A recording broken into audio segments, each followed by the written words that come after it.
Hello, Ron here with DecisionInsite. Thank you for watching this video. Today I would like to show you how technology can make the decision-making process simpler for enrollment-related challenges. First, I would like to give you some background and take a big picture view. The community expects a well-managed school district. That means excellent schools, efficient operations, and financial integrity. As a district leader to do this, you need to set good policies and make sound administrative decisions. To do this, you need relevant and accessible data to support those decisions. With that, you can make data-driven decisions. Changes in student enrollment can impact a whole host of district operations. Certainly, it impacts whether or not you need to add or consolidate schools. It impacts your budget, it impacts how you load and staff classrooms, it impacts your student transportation system, and it impacts how you meet the needs of special needs students. Data needs to not only be relevant, but also accessible.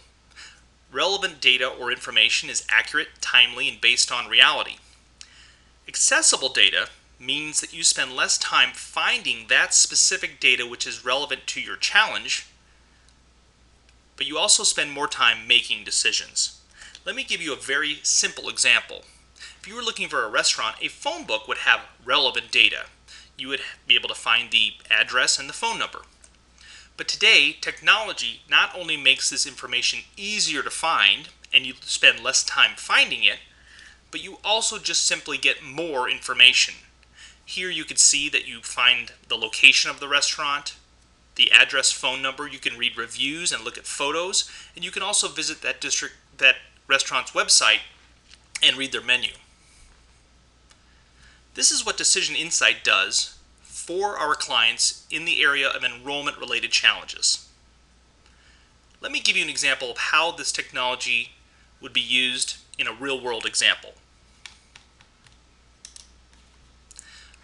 Let's look at the example of California Elementary School. DecisionInsite's professionally prepared enrollment forecasts, which are inclusive of school choice or open enrollment, show that California Elementary School is projected to exceed its current capacity in the year 2017. With this information, being that it's many years out, one might want to start to look at that situation and start the decision-making process as to how to address it. Using the technology, we can start to get a sense of where the California elementary students are. So let's look at that. We'll go here and look at the K through 6 students.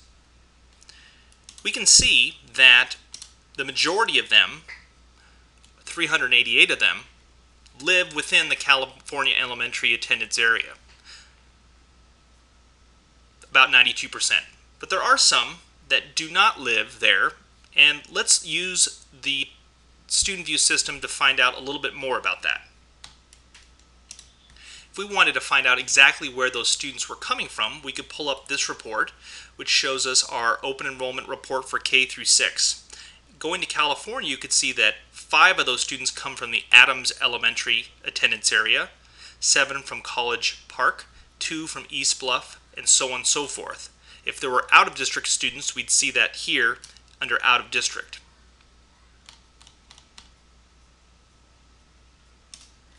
Okay, we have that information. Let's keep exploring. Let's see if potentially making a boundary change makes sense. We can go in here and simply start grabbing these anchor points.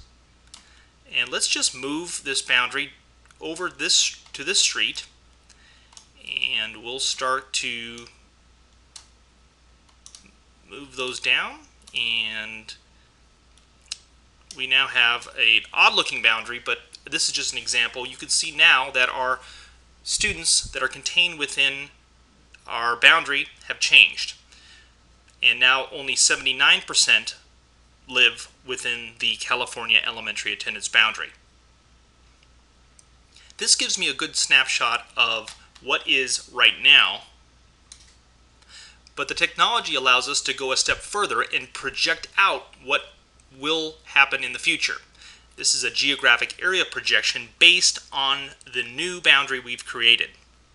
Now, this is helpful to see that this area is expected, even with our boundary change, to keep increasing in attendance. At this point, we may want to look at the underlying community demographics to see what that data reveals. So we defined our elementary attendance area here, and we just go in and pull out this data. The technology here in the Student View system places all of this data and makes it on demand. So we can look at the population trends, we can look at the average age forecast, and we can look at the population by school age, as well as a tremendous amount of additional data if we wanted to. We simply go through, select the data that we're interested in looking at, and then we pull that out to whatever format we'd like. The technology in the DI Student View system also comes into play when it comes time to communicating or sharing this data with other stakeholders. Here you can see that I created an on-the-fly PowerPoint slide. This is formatted for PowerPoint, and with this I can simply save it or copy it and place it right into PowerPoint. That was a very short example of how DecisionInsite's technology, analytics, and expertise make relevant data more accessible and thus helps our clients make data-driven decisions. I would like to invite you to contact us so we can learn more about your specific challenge. You can visit us at DecisionInsite.com or call us at 877-204-1392.